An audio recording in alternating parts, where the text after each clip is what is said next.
Welcome to Salsa Squad, the podcast about staying sober in the city, with your hosts, Kate Zander and Jess Valentine.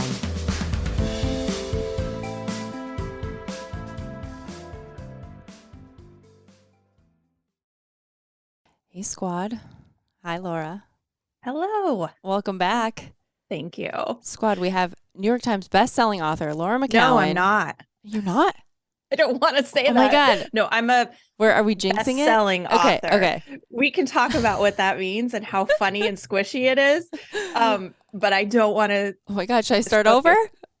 Well, if you want. Okay. It's not a big deal. I feel terrible now.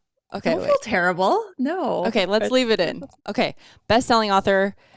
I mean, I already have a lot of questions about that, but Squad, she's already coming back to us with her second book. I don't know if you remember, we recorded with her in January of 2020-ish when her first book came out, We Are the Luckiest, and that was like before the end of times happened. And so, Laura, I need to catch up.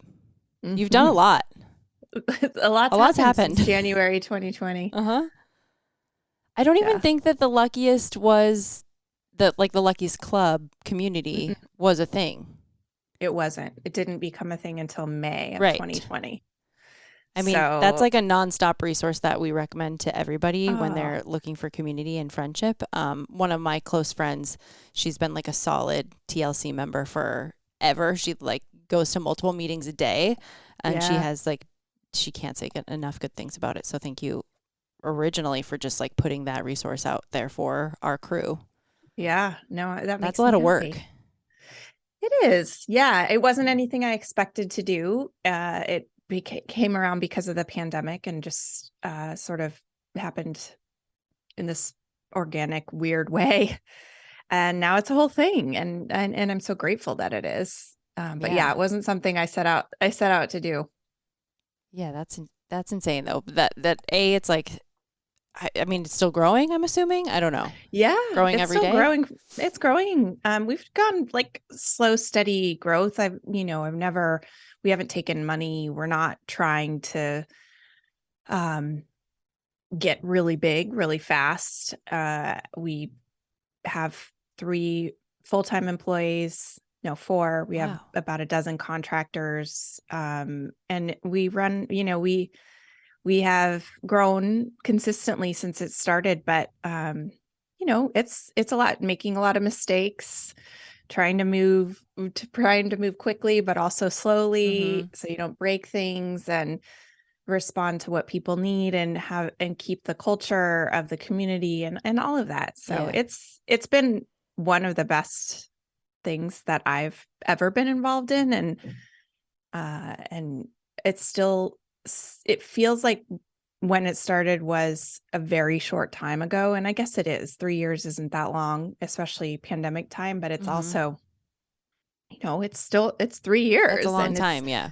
Yeah. And it's a real thing now to constantly sort of once in a while, I still lead support meetings, but once in a while I'll drop into other meetings and just think, how did this happen? This is a whole, there's all these amazing people. So it's cool. You're like the godmother of like modern recovery anyway. So like the fairy godmother. So, I mean, I think about when Jess and I started the podcast and how much like the scene has changed even in the last 4 years.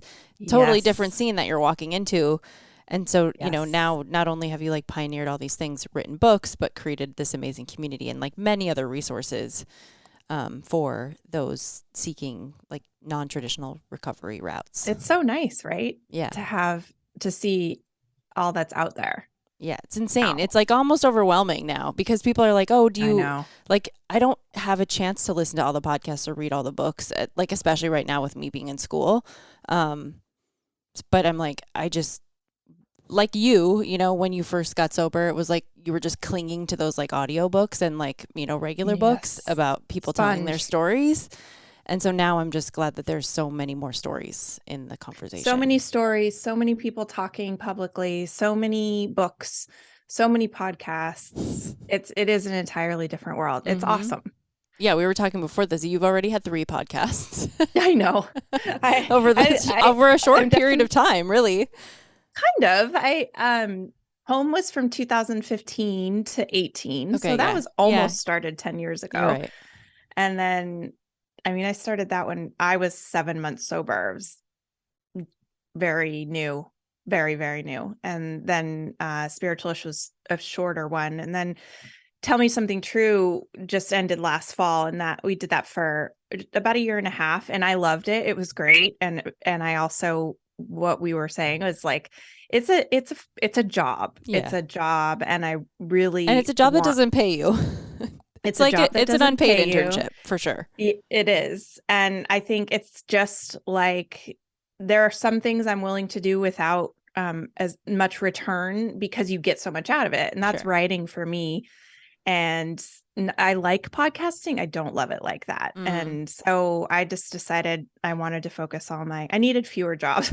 Yeah. I wanted to focus You had a lot going on. more of my attention on writing. And so when did you write this book? I wrote this book. I started to write this book. I mean, I'm sorry. Now can you hear that? No. Oh, great. Sorry. I have a plane going by me over here, so maybe you can hear that. There's construction in the background and y'all can't hear it, I hope. So the book Push Off From Here started, I guess you could say it started when I wrote We Are the Luckiest, even before that, because it's based on these 9 points, which are the epigraph, which is like the content at the very beginning of a book of We Are the Luckiest. But when I created TLC in May of 2020, I decided I wanted those 9 points, those 9 things to be sort of mission statements of sorts for the community. And we read them out loud in every meeting. They're very much a part of our culture. People have developed shorthands for them, like saying number 8, which is you are loved, to each other in meetings and in the chat on meetings. And so they quickly became like the backbone of the TLC community. And people started to ask things like, what does it actually mean, to take responsibility? What does that mean? How is it even helpful to say this isn't your fault? And also, what does that mean? Or how is it helpful to say it's unfair that this is your thing? What does that mean? Because a lot of people don't like that point. It is unfair that this is our thing. It is unfair. I've never understood why that's like, someone tell me this is unfair. This is fucking unfair. And I think the like older I get, I realize like how unfair so many things are, and that nobody promised us that it was going to be fair. And that's eternally what sucks and pisses me off. Yes. And yeah. And what we're saying when we say that is not that we actually expect things to be fair. It's not that. It's that we want someone to acknowledge our pain. Yeah. And our grief and our sadness and our frustration and our anger. And I think we'd been saying these things. And then I realized that I needed to actually explain what they meant. And that was an assignment even for me to figure out, because they are all intuitive enough points. It's not your fault. It is your responsibility. Like, sure, we get that. And it's meaningful, but how do you actually, like, what is underneath that? And it's more than that. Yeah. And how do you apply that? Like, how do you process that? How do you go from understanding that intellectually to actually living that in some way? And so that's what this book is. I started writing it in the summer of 2021, finished it summer of last year, 2022. And is it weird to keep talking about it? Like, no. Is that weird? Okay. I mean, you did it with the first one, but no, it's not weird to keep talking. You mean about the book? Yeah. I always think about, like, when somebody finishes a book and then there's a period of time before it comes out, and I'm like, I wonder if they get sick. Do you get sick of promoting it? Yeah. No, this is the second interview that I'm doing for the book. So I might have a different answer in a few months, but I don't think so. I never it's actually so nice because writing a book is so weird and you're so close to it and in it, and you can't tell if it's good or bad or what it even is. It's this very weird experience. And then it kind of goes off to the publisher and you go back and forth for a long time doing edits and all that. And then the cover and the paper and the fonts and all these things. And then, so there's this period where you just like let go of it. And psychologically, I don't know if other writers do this, but you have to like purge it from your head because it's this thing you've carried around for a year or 2 years or whatever. And it's hard and exhausting and tiring. So you kind of purge it from your head. Yeah. And now it's about to come out and it's nice to talk about it because it's like, oh, I'm remembering, like I get to have perspective on it again, a different perspective. I get to like articulate what it was like to write it, which is cathartic because it's such a lonely process. So it's nice. I think it's helpful to talk about, just like it's helpful to talk about getting sober and how we feel about things. It's like I process things very much verbally and figure out what's going on by talking about them in real time. And at the end you have like this thing that you made, right? You're like, you get to be proud of yourself that you did a thing and it came to fruition. And also it's hard because there's a deadline and it goes to print and you have to be done at a certain point. Like I can relate to that with my like career in design. At some point it's like pencils down. Yeah. Could it be better? Sure. Like we could say that like in perpetuity about anything ever, but you have to say like I did the best with what I had. You know what I mean? At the time. That's very hard. That's got to be so hard. It is. There's already things, in there that I think, oh, I wish I would have included that or this or that. We change our mind all the time. It's not that I would take away the whole book, but yeah, of course, it could always be better. I even just emailed my editor 2 weeks ago and said, is it too late to change this one part? She's like, it's too late. Yeah. Sorry. You're going to have to do like a second edition rounds. Yeah. Yeah. I love that. Okay. So which is your favorite and least favorite truth? That's fun. Maybe we should, let's go over them. Hold on. Okay. I have. That might be helpful for people. So number one, I'll read. Do you want to read? Yeah, no, you read it. Okay. So number one, it's not your fault. Number two, it is your responsibility. Number three, it is unfair and that this is your thing. Number four, but this is your thing. Number five, this will never stop being your thing until you face it. 6, you cannot do it alone. 7, only you can do it. 8, you are loved. And 9, we will never stop reminding you of these things. And like some of those feel contradictory, but I get it. You know what I mean? Purpose. Yeah. Yeah, they are paradoxical. So I would say my favorite one is, well, I'll say what my favorite one to write was because it was, and maybe then what my favorite one that for my own purposes, my favorite one to write was number 3. It's unfair that this is your thing because it really pushed me to have to articulate that. Why that's true. It's not an easy thing. It wasn't easy to articulate that. And I enjoyed that process. It was hard and I'm really happy with how it came out. I think it's very true and meaningful to it. And I'll say like a little bit about what that is that I discovered in writing it was like I said just earlier, we don't really believe that things should be fair. We don't really believe that, but we want them to be, of course. And what the value is in hearing someone say, this is unfair, that this is your thing, is that we are heard. We need to know that someone cares about our suffering and that our suffering is valid and real. And in this space in particular, in addiction, we have these unspoken sort of rules about grief and who's allowed to feel it and who isn't. And in general, I would say that people who fall into addiction are in that camp of, perceived as being in the camp of folks who are not really allowed to feel grief because they've caused a lot of pain to others. They've brought this on themselves is a lot of times the idea. They lost control. There's and also this is so destructive. Why would you be sad about something that's so destructive to you and other people? It's not like, losing a parent or getting hit by, getting in an accident where someone hits you. Those are like, of course, we feel terrible. You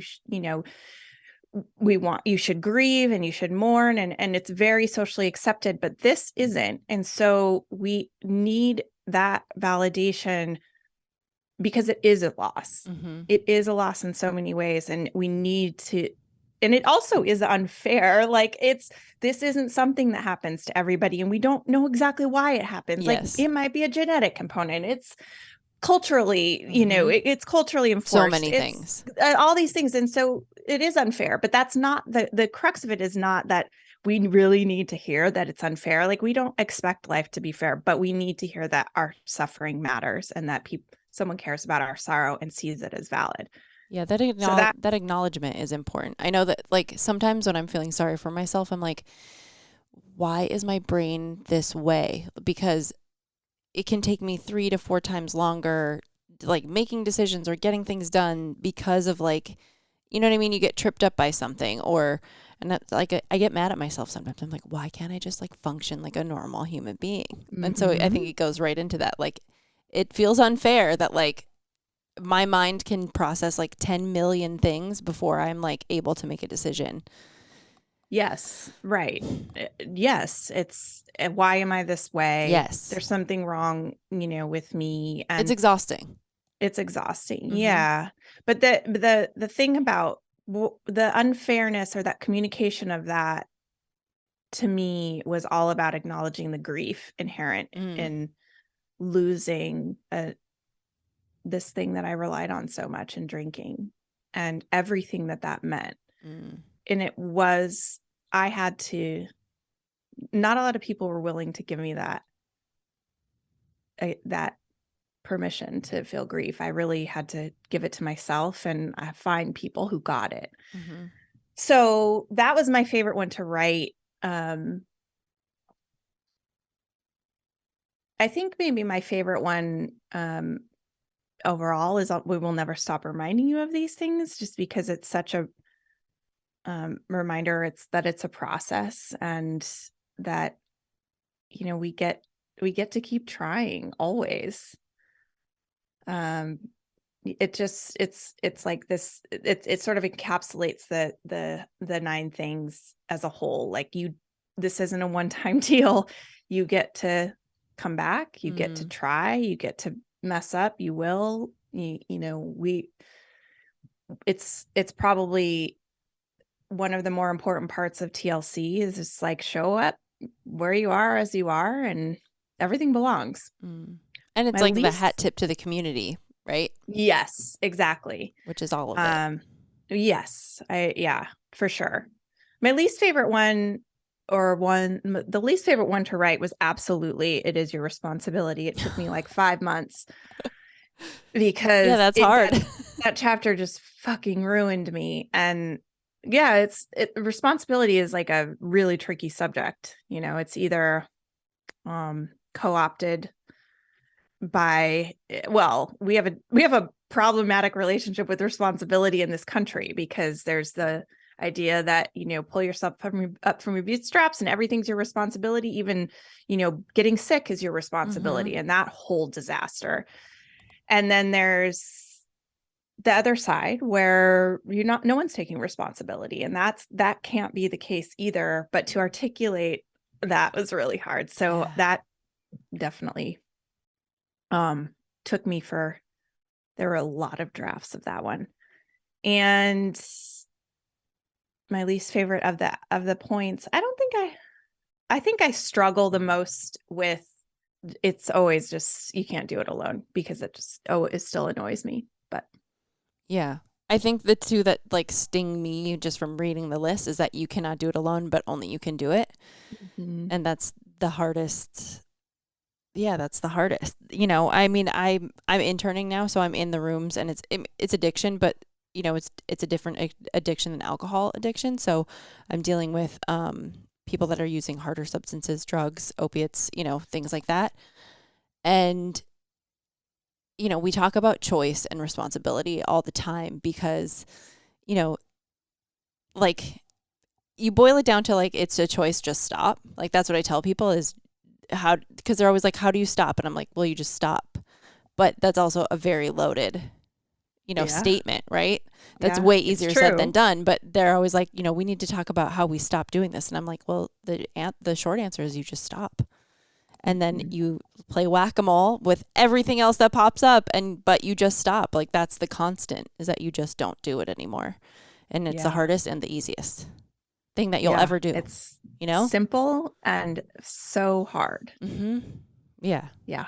And only you can do it. I can't get sober for somebody else. I can't do the work for them. I can't, do it for myself for somebody else. So yeah, I would say those are the ones that definitely pop out to me. And I love that, this list that you essentially wrote forever ago became the backbone of the community that you created now, ultimately, like your second book.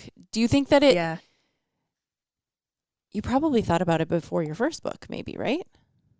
I wrote it as a letter, like a blog post letter response to someone who had written me. Mm-hmm. She wondered what to do with her sister, who was struggling with addiction. And so it came from there. So that was in like 2016 or something. And I knew that I wanted it to be the epigraph of We Are the Luckiest. And people responded to that. Like, there's the whole book, but people were responding to these 9 things. Like, a couple of people just wanted to have a podcast about the epigraph, and it was like, okay.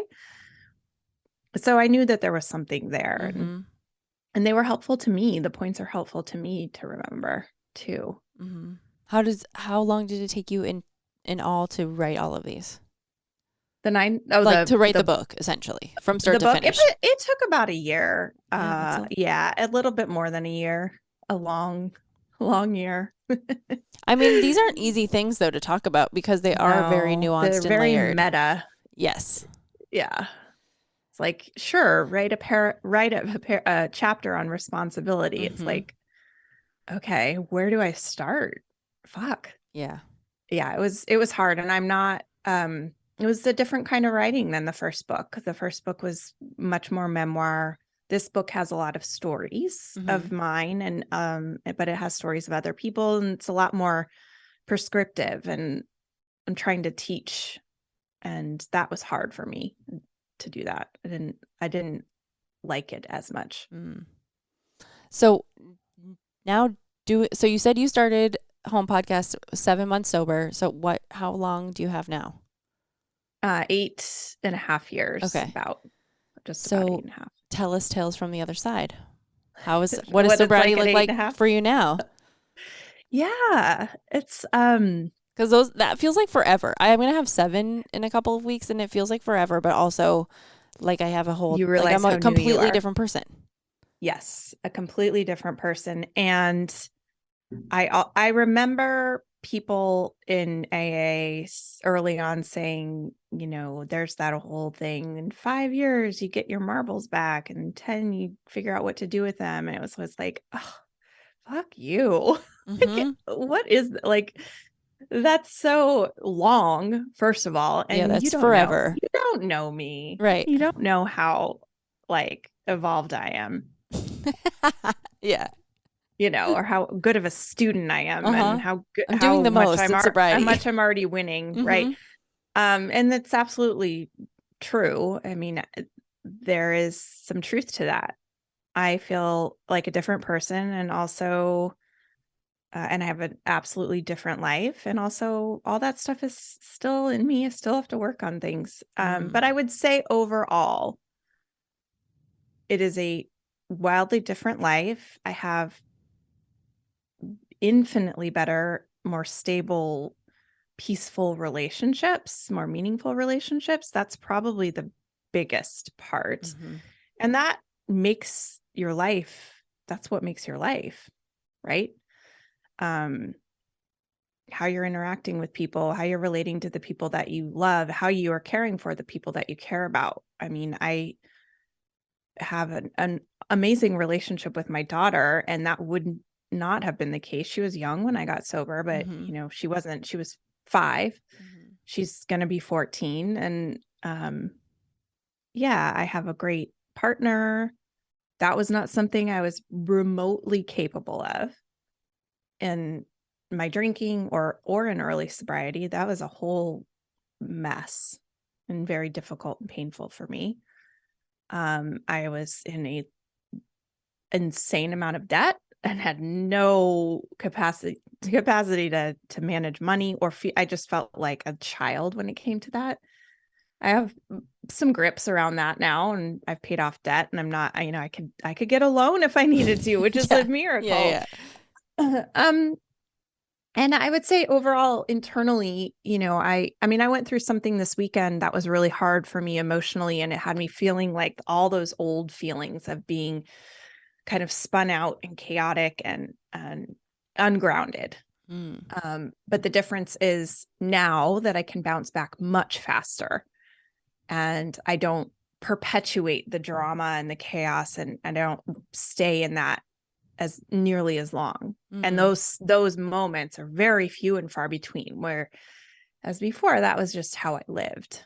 So all of that is better. I have a different career than I had. And that's, one of the more miraculous and rewarding parts of my life. I still, I can't believe that that I'm talking to you about a book. And that another book. Yeah. It was my dream. And it felt like that. It felt like a silly dream, like a very far off dream. So yeah, things are not only better. They're entirely different. Yeah. I almost feel like it's a double life kind of, because on the one hand, I think it was something that I've come to realize that in sobriety that you get the further you go along, and hopefully you're, in with supportive groups, and maybe you're in therapy, but you're also doing the, psychological work on yourself, that you become more emotionally regulated. And because you're not ingesting a substance that's like fucking up your brain chemistry and like making you hungover and then making you anxious. So just on like a physical level, removing alcohol like levels you out so that you can like mentally be more aware of the sensations happening in your body. Like, is this anxiety? Does my knee hurt? Any of those things. But just the more into it that I got, the more emotionally regulated and the more able to meet my own needs. But like, I didn't even have that language like 3 years in. I mean, that came later. Like it was literally like, find community, don't drink, like outlive some of this shame that you're carrying around. Yes. Like that took the years. Shame, just somehow. Yeah. Like keep going until it gets a tiny bit lighter. And each it day. does, but it takes way longer than I would have ever thought, because I feel like, and then you hit a certain year. I feel like we talked about this last time. I think I was hitting 4 years. And it was like I had started all over again, kind of from the beginning with like discovering a whole new layer. I feel like that happens less now. And like you said, like I'm much more resilient and I can bounce back because on some level I trust myself in a different way than I did before, even 3 years ago. And I know myself in a different way. And maybe that's also getting older, Yeah, I think there's some maturity, but that doesn't always happen to people. I think, don't you feel like it's also because you have actual support and close relationships and people that you can genuinely count on, and that you support, and that you just have healthier attachments and bonds with people. Like my friends are not in crisis anymore. Like I don't have friends like that like where we're constantly in crisis all day long, texting one another like this popped off. Right. It's like when we get together, we hang out and things are like, we talk about problems, we talk about wins, we are into the same things, but it's like not chaos. It's not chaos. And it's not a trauma bond. You know what I mean? It's like it's actual friendship. Yeah. Then there's that. So yeah, totally Do you feel different. like you had trauma bond relationships in sobriety, early sobriety? Absolutely. I mean, I think that I still can like lean that way. And I think that can be the tricky part of the community aspect, right? Because you are all meeting people at the same place as you, but then Yes. everybody's growing at different rates, or maybe they're at different points in their lives. And you're all And like these live wires, yes. you know? And Yeah. like, you know, everybody's really raw and like things can happen. I mean, I've had terrible experiences with like sober people at the same time, but I think the takeaway is that like I have more good relationships from my sober friends than I did before, and you know, like I also can immediately identify the people that have been in therapy and the people that can't. Where I'm like, they're able to kind of like bring awareness to what's happening when they're in it. And like, I'm not perfect. Like sometimes I can't slow the bus down and like I lose it and I pop off and I have an inappropriate reaction. However, I think that kind of goes back to like, I take responsibility for it a lot easier because I had to take responsibility for like way worse shit. Yeah. Right. Right. Like yeah. Me yelling at totally you, like I can totally say sorry. Or like, you know, I tried to like stab my husband with a knife when I was hammered. Like way different chaos. You know what I mean? Right. Like way different. I'm sorry. Police aren't involved. Yeah. It's fine. Yeah. Yeah. No, that's my experience too. I don't know All that of I that. like, what's the 10-year thing that they say in AA about the marbles? Is when you figure out 10 years is when you figure out what to do with them, Yeah. with your marbles. I don't know. I don't We'll know about all see. that. I'm not Yeah. there yet. I'm looking forward to that. Yeah. All right. Have there been any like highlights, lowlights that you care to share that have gone on in your 8th year, 7.5 to 8.5 year? Yeah. Highlights.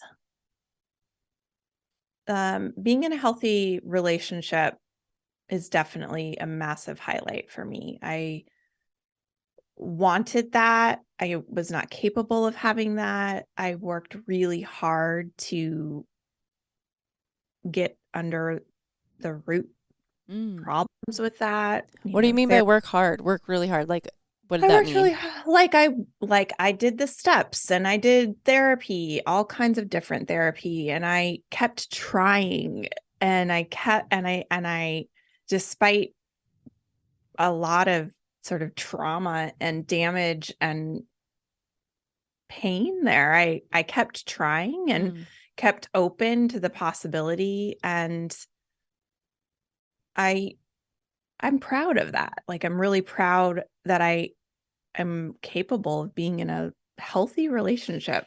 It blows my mind. And I feel grateful for that, especially after having a marriage that didn't work out and that I was very destructive in that marriage and that relationship and had a lot of pain and shame around that. And, you know, it was a lot to do with my drinking, but it was just also, I was incapable emotionally of being a healthy partner. I don't think the outcome is a mistake. I wouldn't change anything, but I had a therapist once say to me, you will always have a hard time being in a healthy relationship with a man. And I know, right? That's like a cute little death sentence. I didn't stay with her very long, yeah. but Jeez. I never forgot that. And because she knew my history and all of that. So that's a highlight. That's something I'm very proud of. Another highlight is the relationship I have with my daughter is just like, it's so nice she's a teenager now, and it's just so nice to like be that I've been present and there and sober for much more of her life than not. That's and stable. Because I feel like stable. teenagers need stability. Like she thinks I'm boring, and I think that's awesome. I'm like, I am boring in the ways if you only knew. If you only knew, yeah. No, I love that. I love that I know I'm safe for her. And, you know, when she can call me from her room in the middle of the night and tell me she doesn't feel good, and I can deal with all of that, you know, anything. I can go pick her up from school like I had to today because she doesn't feel good. And I'm not hungover and I'm not, dreading trying to figure out how to get through the day. So that's just one long highlight. And when I make mistakes with her, that I'm not guilty of all the, it's just an honest mistake. Not because I'm hungover or I'm unconscious or any of the other things that I was. Those are highlights. Certainly my job and career is a highlight. Lowlights, year 4 was really terrible. Really, really gutting and terrible. That was when I really hit the wall with my relationship stuff. Love addiction, codependency, whatever we want to call it. That was when I reached the point where I couldn't, it was like untenable for me. And I knew that if I didn't get help, work on it, treat it, that I was going to, like, it was either going to kill me or I was going to drink again or something. Like it was really bad. I was in a lot of pain, and a scary amount of pain. Yeah. So that was tough. The other things that come to mind are just relationship patterns that and friendships, not romantic relationships, but a couple friendship patterns that had been really painful for me in sobriety. What, that you recognize you're like repeating a pattern? Yeah. Ooh, and that hits home. What? I said, ooh, that hits home. I feel like that's very relatable. I think, even if you're not in sobriety, but yeah. Yeah, I think that, when we come to sobriety, we bring with it all of our stuff, and that we still continue to play out our relationship patterns, and we're not drinking over it, and we can't just like skim across the top anymore. It's too painful. So yeah, those things have been really painful. I wouldn't say they're low, like, they're not, all of this stuff that I'm naming has all been a good opportunity. Yeah. Quote unquote. But painful. It's rough, man. Yeah. That's been the hardest part for me, is just looking in the mirror and being like, oh, you caused this. This is, you played a big part in this. This isn't other people being just shitty. You have walked into the room and created a lot of what this is. So as a result of that, are you able to be a more present friend or like discerning? Like I'm much more discerning now, I think, at this point. I think in the beginning I was like, I'll take whoever will talk to me. Yeah, right. And now I'm much more discerning about, like, and that kind of sounds awful. Like it sounds conditional, right? But at the same time, it is a little bit conditional. Yeah. I think that's healthy. I think it's healthy we have limited energy and love and attention to give. So I think it's wise to be discerning about who you offer it to. And I'm definitely more discerning. I think I don't even know if it's consciously discerning. I think you just start to attract different people, but yeah, I don't gravitate towards the chaos and the drama like I used to. And I hope I'm a more present friend. I think so. I think I've got more space for people because I'm not so wrapped up in my shit all the time. I think I have more space to be with people. And I have even my older friendships from when I, was growing up and still drinking and stuff, some of those have had new chapters and new eras where my friends have remarked like, that's something I've never heard from you before, like it's me, but it's like I could be counted on. For example, when I say I'm coming, they know I'm actually probably going to come unless something bad happens. And I'm not going to create a mess. And I'm not that, like, I'm the friend now that they could call because they want to, they're going through something hard, not the friend that just to have a good time or whatever. Yeah. Yeah, that's important. Um, Gosh, congratulations on all of the things. Thank I think the you. thing, I listened to your last Tell Me Something True podcast, and you were like, I need to take a step back for myself also. And I think that was just a really wise statement, because it's like you spent all this time building all this stuff in sobriety, and then you don't even give yourself a chance to like indulge or enjoy it or even slow down in it, because like, I don't know if it's society, but we're always like being pushed and pushed and pushed to do more and more and more. And I think that's something that as a result of the pandemic, I've been trying to settle into. Like, I can't do all of the things, and I definitely can't do them well. So Yeah. what are the things that really take priority? And I even thinking of like that in the context of friendships, right? Like, I quality over quantity, right? But what have you been doing since you stepped back? Yeah, mostly just focusing on. I had a lot of jobs, and so I don't run anymore. I'm still the founder of TLC, and I'm still very involved in it. So that's one job. I'm writing another book, and I, along the lines of wanting to start writing, focus more attention on creative energy on writing, as I started a Substack. So I'm just like, I was doing newsletters anyway regularly for the past 8 years, but I've been putting my energy into that. And in a lot of ways, it is like a podcast in the sense that it's a Totally. regular thing and you put a lot of effort into it, but it feels much more natural to me and where I want to be pouring that energy into. So that's it. I didn't add other things, which was the goal, Good. trying to keep my jobs to just like 3 jobs that are all related, and not, I am definitely someone who loves to start new things and loves, a classic Enneagram 7, like every new thing, let's do it. Yes, yes, yes. And I'm learning a lot of discernment around that, because it's not fun to feel that way. No. And there's no savoring, and there's no, I think the other thing is I got into a relationship, and I got like happier in general and just enjoying my life. It, like the little things of being home and hanging out and puddling around, or piddling around rather, and puttering. That's what I was looking for. I'm like, you don't puddle, you putter.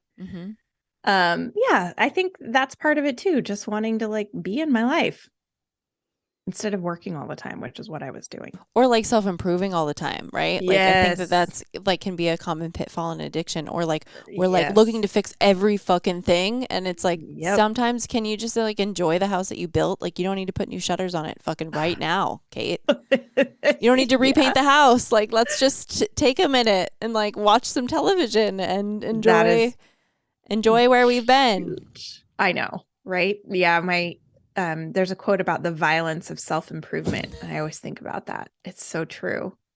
Like, we don't need to keep you don't have to be doing, I mean, I haven't read a self-help style book in a long time. Like, I was reading a lot of them for the podcast because I was interviewing authors, but I haven't read one for myself in a while, and it's so great. Yeah, I'm reading. I mean, I have to read basically how to self-help other people books now. And so that's totally different than doing it yourself, but you also can kind of like apply it internally. But I feel like it's just given me a lot of grace for meeting people where they are and help. Like, it's all really just at the end of the day about bringing awareness to things, being more intentional, not necessarily like mindful, but I guess mindful. It's like the why behind the why is what I always say. And that's really abstract and hard to conceptualize. And it's almost like we don't have language for these things, which is like enter therapist, enter, those books and stuff. So that's really where I've been at, and just trying to, I don't know, sort of like savor what I've already fixed. I don't know. Do you have any non-sobriety related hobbies that you're not trying to monetize? Because I feel like we all also like start a side hustle, and then we're like, businesses. Oh, well, I'm going to make this a business. But do you have anything that's like purely just joy, not related to your recovery? Yes. Not a job. Oh, a job? I don't know. Not a job. Just hobbies. Yeah. Yeah. That surprised you in I sobriety? started hiking a lot, which is really fun. And somehow had not been into that, even though I had grown up in Colorado and live in New England where it's all over. But I got really into that in this past year. My fiance plays beach volleyball, and so I got into that, which is very fun. surprising because I used to play volleyball in high school, never thought I would return to it. And he's obsessed. He plays every week, multiple times a week for hours at a time. It's his like main outlet. And so I started playing with, not with him, but with a group of girls. And it's so fun to just play, to do a sport and just have it be fun. That was something that was completely missing from my life. I had no idea that there was nowhere that I was just playing. I read a ton for like pure enjoyment, not learning or personal improvement. That will always remain one of my biggest hobbies. And honestly, like home stuff has become a big thing for me, like home improvement, little renovations. Like I take so much joy in spaces now and doing things around the house that I didn't know that I was interested in that either. I love this. I love this for you. Okay. Can you share like the short, however much you want to share, but like, how did you find your partner, meet them, like the very like tactile part of it? Because I feel like that's a common myth is like, how do I meet somebody now that I'm sober? And, especially in like different age groups and, you know what I mean? Different relationship histories, things like that. Like, I think that's a big one. Sure. Yeah. So I got divorced when I was 35. We were married for 5 years, together for 8. And I dated a lot in those first couple of years when I was still drinking. Dated a lot if you can call it that, in early sobriety. I feel like I kind of remember that because you like alluded to things on the podcast. So like, I feel like I was along with you for some of that journey as a creep, right, listening. On home. Yeah. It was a constant source of drama and pain for me. I simultaneously like prided myself on someone who was single, mostly always. I never had I have had very, very few longer term relationships, but a lot of situations, dating things, distractions, coming in, distractions, things coming in and out. There was always a lot. It took up a lot. That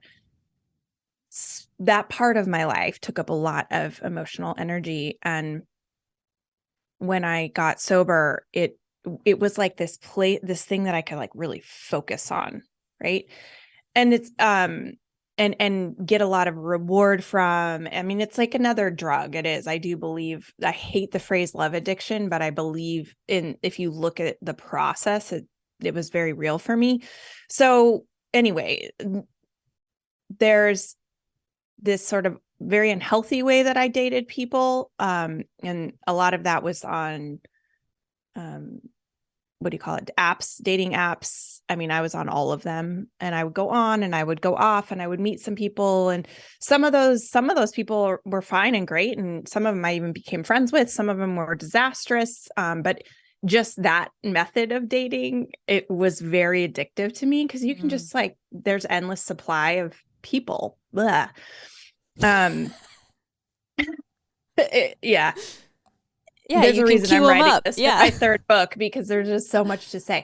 So I, like I said, I got to my 4th year in sobriety and hit the wall with that. That's when I did the steps. That's when I started to get really into therapy. And I took a break. Like I took a legit step back from, I was in one relationship for about a year. And then after that, I kind of hit this bottom, and I took a step back and stopped dating, flirting, all of that. I was in this like sort of intense therapy with someone who specializes in love addiction and codependency. And that was one of the hardest things I've ever done, to withdraw from all of that, because there was no attention coming at me. There was nowhere to focus all of my I couldn't, there was no chaos to like distract me from my pain, and no attention coming at me, no validation coming at me, nothing to like, all of that was just gone for the first time really since I would say since I got divorced. It was a constant sort of stream of that. My friends would always say like, could you just slow down? And I sort of like, I felt so justified because I'm like, I'm divorced and I like, what am I supposed to do? Of course I'm going to date people, but it was the rapid cycling of things that was just. What do you think the rapid cycling was? Absolutely love addiction. Like 100%. I just needed like the highs and the lows of it. The highs, the lows, the cycle, the chasing, the wanting, the pining over someone, the drama of not getting them, all of that was very. The rejection. Fuck. The rejection. That's a lot. It's awful. It's painful. It's like my Kelly McDaniel wrote a book called Mother Hunger. She's a therapist and we've become friends, and she calls it the PhD of recovery, like love addiction, because it gets at the like core most wounds that a lot of people have. And I did an interview with her on Tell Me Something True. It's really good if people want to sort of listen to her. It's hard stuff to listen to though, because for a lot of people, it's just too much. It's too raw. Right. So, okay. So you asked about my relationship, and I'm telling you like the entire history of me in relationships. But I think it's important to like talk about this because, not everyone brings all of this to, that falls into addiction, brings this into their relationships. But I do think there's always some element of dysfunction that we bring into relationships. It's just inherent in having an addiction, because I do believe there's some truth to that you stop sort of maturing at the age where you start really using substances, and you aren't able to process things that you need to be able to process. You aren't able to communicate things that you need to be able to communicate in order to relate healthily to someone. And often underneath our addictions, trauma and attachment wounds. So those things have to be addressed. And so now we're, 5 years into recovery.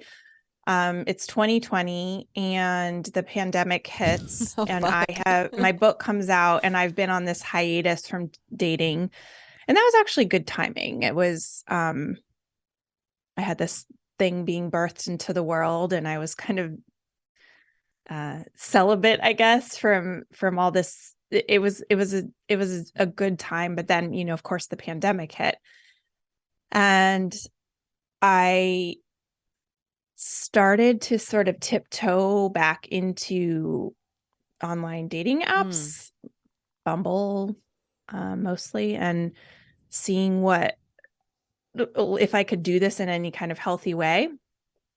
And it was better. I dated like dating. Okay.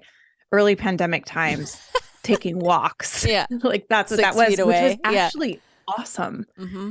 And I went on a few over the course of I would say March, April, May timeframe, maybe even earlier. No, March, April, May, because that's when we were locked down.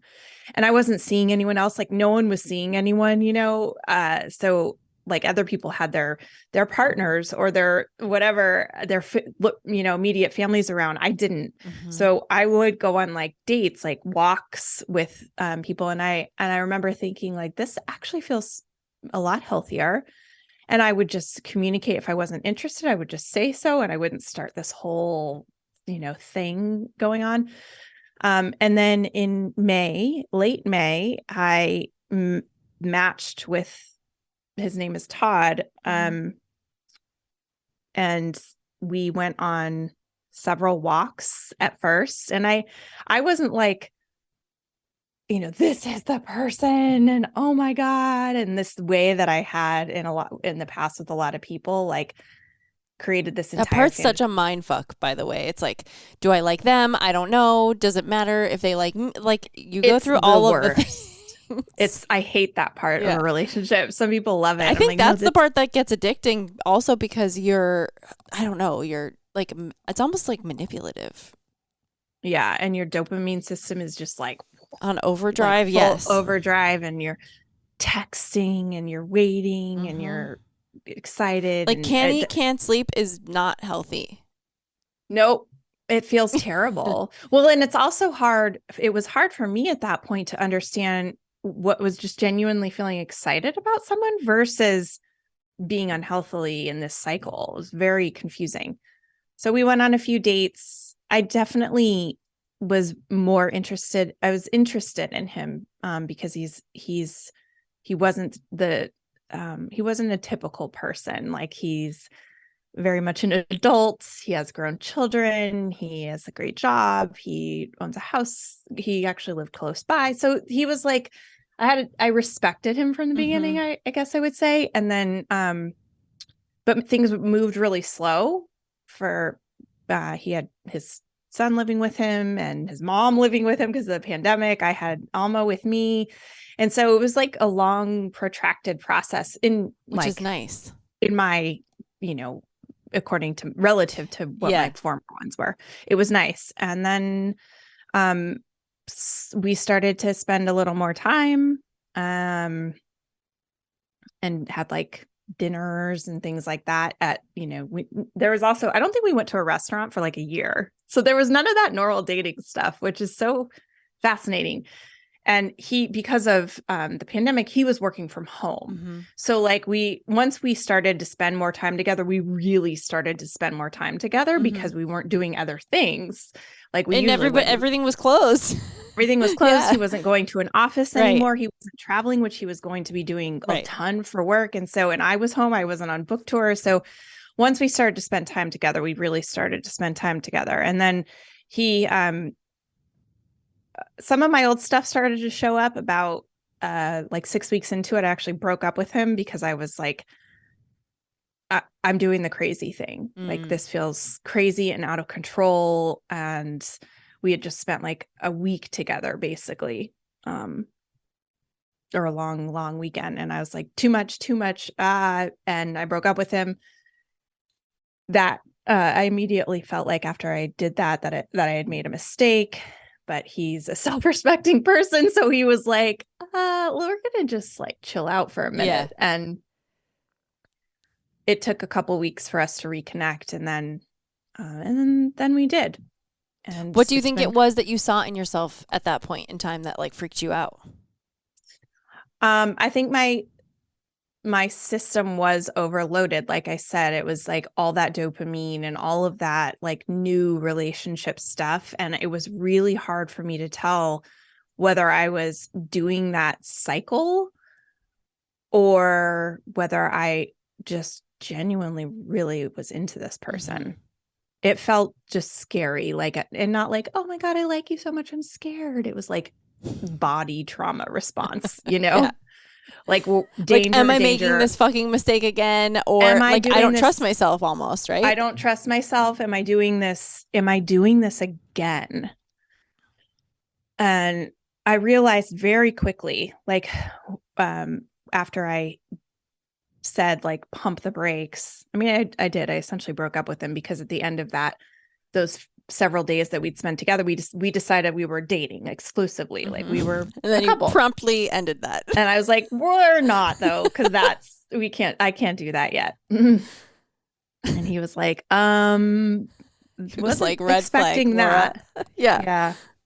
So he, on his side, we've talked about it a ton since, and he's like, I just needed to know, like, was this a pattern? Like, was this a pattern of how this was going to be with you? Fuck. Or was this, or is it what you were saying, which is just you were getting, you just were getting like gun shy and having a hard time. But we worked it out slowly, and that was a very trying few weeks for me with him. And then once once that was over, I knew I was all in, and I knew it, and I've never looked back, and it's never felt like it. Like in my past relationships, even in my marriage, I always had like this panic feeling inside. Like, is the gate open? Can I leave? Like this trapped animal feeling. Mm-hmm. And I have never felt like that. And so it's been very healing to be in a relationship that is like that. Well, it's also like, you have sobriety and you have that stability that you've created yourself, like that foundation that you've built, that like you don't necessarily have to be looking for an emergency hatch, because if something indeed were to happen, like you would be okay. And I think that that's an important distinction to make, right? Like, Yes. you may get your feelings hurt for sure. Like nothing is guaranteed. However, at the end, like you will be okay and you can count on yourself. Where before it was like, it's like, yeah. I needed that person to rely on because I couldn't rely on myself. And so that, I think, it changes the dynamic when you're able to show up differently for a partner and in a partnership than previous. I would absolutely agree with that. Yes. And I haven't had to like talk myself into wanting to be with him. I mean, part of what my pattern was trying to win someone that wasn't even like that great for me. Just, I needed to like win them and get them to like me. And as soon as they would, it was like, get away. Because I didn't want them. I wanted the fantasy. I wanted to win the thing. And that wasn't present either. It's like, I don't have to talk myself into liking him. I don't have to try to not see things so that I, can keep this fantasy alive or whatever. It's much more clear-eyed. And I don't like, there's been, I have little things that come up and he has things that come up and all of that. It's not like it's just been, like we get dressed by we're like in a Disney movie every time, or every day, but it's just different. Yeah. So I would say for people that are looking for relationships, I mean, that I don't like the whole, you have to heal yourself before you could find anyone. We're never going to be healed. No, but I think that you have to be aware at least of what your stuff is. I don't think, I think we heal a lot in relationship, that I know to be true. Well, it's going to bubble everything up, right? Like that's always. Like I remember I was watching couples therapy and she was like, your romantic relationship, like most closely, like is your primary caretaker partnership. And I was like, oh, fuck. And that's why it's like it bubbles all this crap up, because on some level you're attracted to that. And then, but on some level it's going to bring up like all the maladaptive stuff. So if you can be mature and aware enough to spot it as it's, before it boils over, then you can handle it. And hopefully, I think that's also where, to me, the emotional regulation, that's like my word of the year so far, is if you can find a partner who is, somewhat emotionally regulated, then you can have open and honest conversations. Because I get that question all the time. It's like, what does your marriage look like in sobriety? And I'm like, well, I'm not a mess. And so it's not like volatile like it used to be. Like, yeah, we still fight and we still bicker. We still get on each other's nerves. But like rarely are we screaming at one another, because we can sit down and say, hey, I have something that like I'm afraid to talk to you about. Like you can have a difficult conversation because I'm more emotionally regulated. And I can even say to him, I don't want you to take this the wrong way. Like you can set the scene, because now I have the awareness of like what I'm going to say before I say it. Whereas before it was just coming from a reactionary point. Totally. Yes. And that's you're what's able different. to process things, and you're actually able to feel your way through things and metabolize your experiences and get learnings and wisdom from them instead of just crashing along. Yeah. That, and he's very, I would say, emotionally regulated as well. And so, yeah, it is a whole different, just like everything else I've said, in sobriety, it's like a very different, wildly different experience being a sober person in a relationship. And, you know, he stopped drinking when I met him. He read my book and he was like, yeah, I think I'm done. Which is, I think, Helpful. I never asked that. Right. I didn't expect that, but I'm so grateful for it. It's so nice to just have that be like not a thing that's anywhere in our house, in our relationship. I think that's a thing that a lot of people wonder. Do I only date sober people? And I dated sober people, and that I think is great because you have this like common baseline of language and understanding about each other and about your past that is really nice. But I've also dated sober people where it was terrible, you know? And I've dated people who drank a lot. That definitely didn't work and wouldn't do that. And I knew that wasn't going to be any part of my world. Eventually. And I've dated people who just had a sort of normal relationship with alcohol, or not normal, but like they didn't care. They would drink here and there. It didn't really matter. It wasn't a part of their life. So I think it can work. I think both of those scenarios can work, where you're with someone where it's just kind of a non-thing and you're with someone who is sober, and both of those are great. It doesn't work with, I've never seen it work. I don't know if you would agree with someone who, I think it's impossible to be in a healthy relationship with someone who's in active addiction, but I think that would be very difficult. Yeah, and I think that would feel very triggering. I mean, my husband still drinks. He drinks rarely. He does overindulge occasionally. That never goes well between us. But it's not right. that's like a maybe twice a year occurrence, perhaps. Yeah. Like right. But yeah, I mean, Friday night he will have like a happy hour cocktail and like play video games with his friends. None of that has ever really bothered me because he very much like can like drink half a beer and leave it. Doesn't care.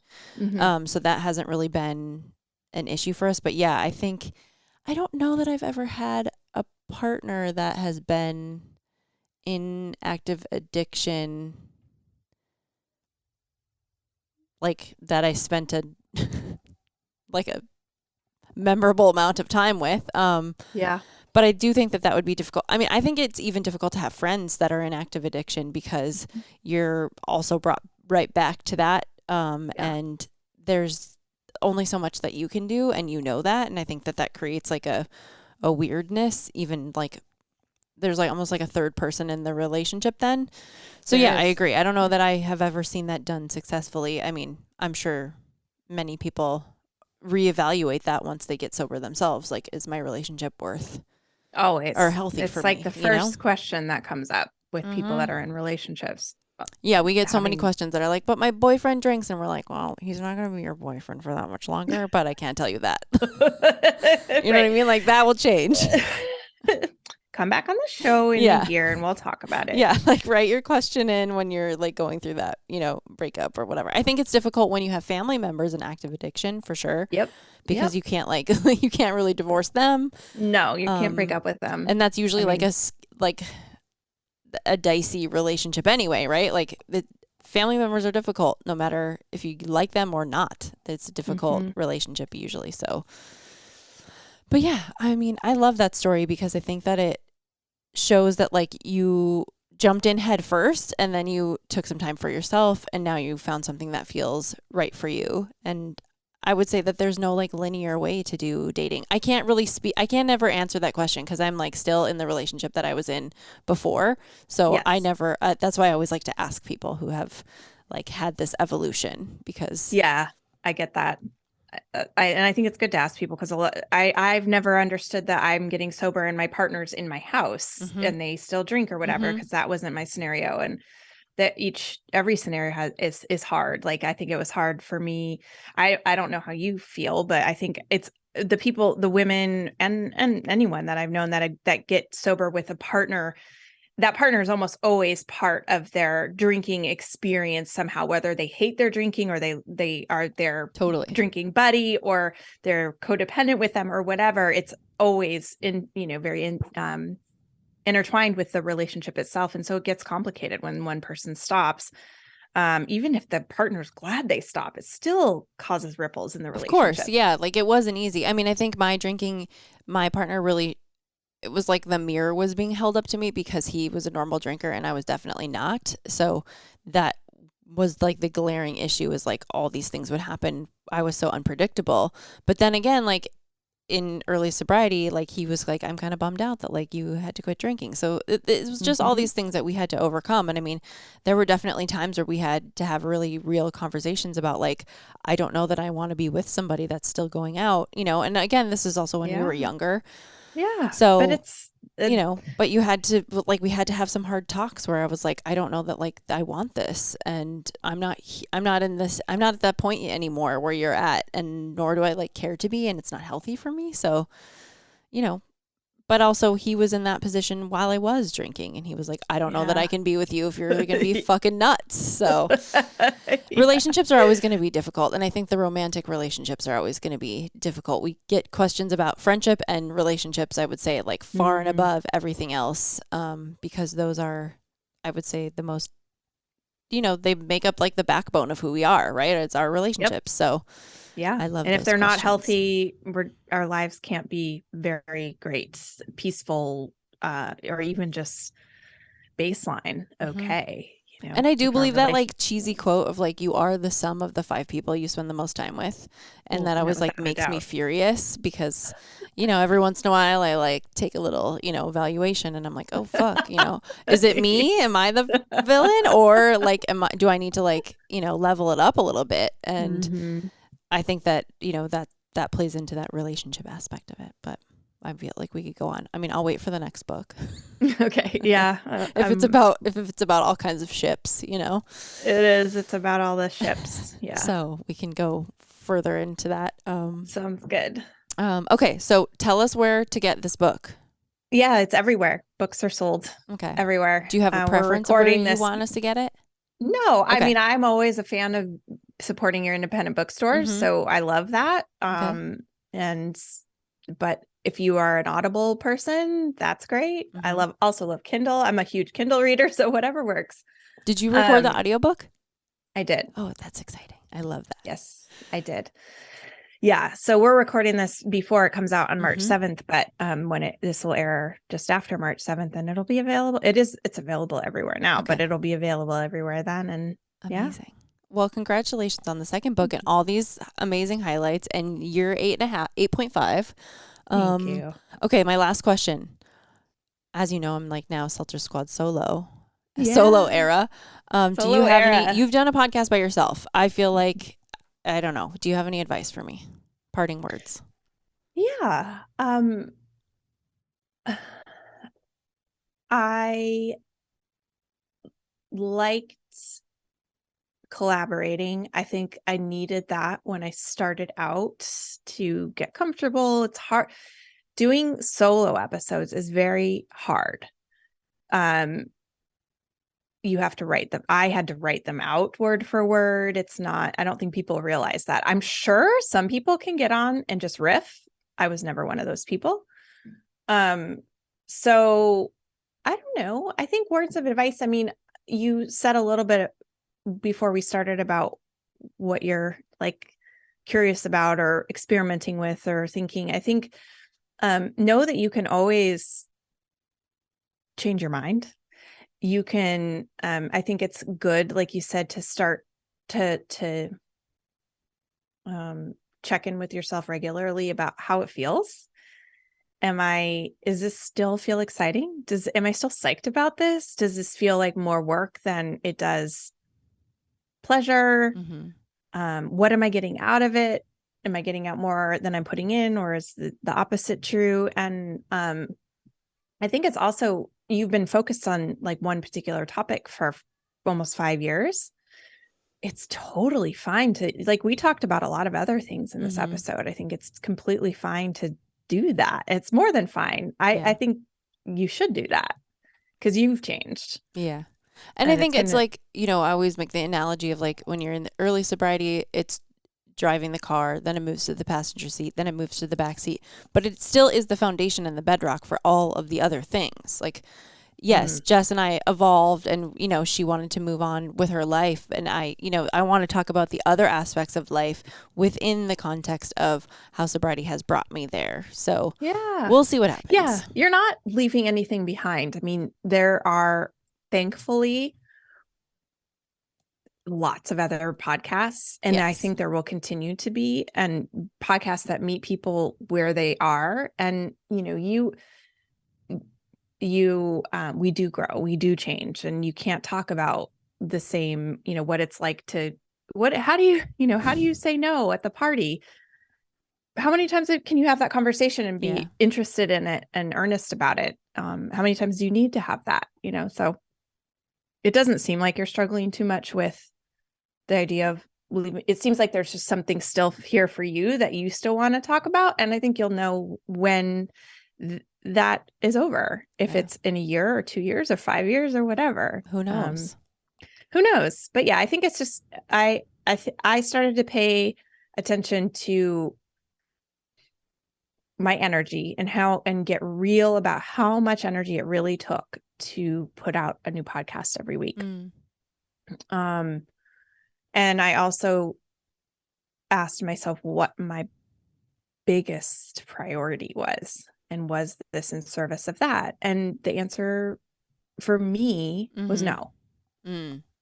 But it's not that it wasn't in service at all. There are a lot of people who would say, of course, a podcast is in service of writing books and promoting your books, but, and that's true, but, it wasn't in service of what I want to spend my life doing most, which is writing. So, yeah. And I think it's like, the other thing that people don't necessarily consider when they're listening to podcasts is, are we going to be like 2048 episode numbers 5,000 of, you know what I mean? Like, no, it's okay for things to, you know what I mean? End. Like even Oprah at some point was like, enough is enough, Yeah. So maybe I'll be on for 20 years. We don't know, we're going to see where this goes.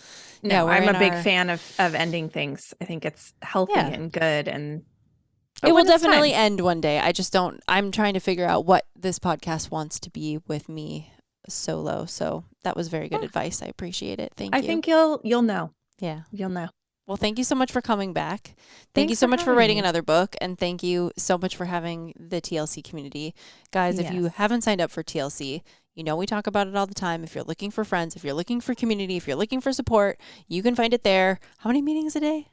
I don't know. We have like 40 meetings a week. Okay, so 40 meetings a week. It'll work with your schedule at some point in time. And if you haven't already, go buy Laura's book so we can learn the 9 truths together and talk about it. Push off from here. Well, thank you so much. Okay, squad, until we meet again, don't forget, be nice to yourself. Hangovers suck. I think that's it. Hangovers suck. Hangovers do suck. Thanks, Laura. Thanks.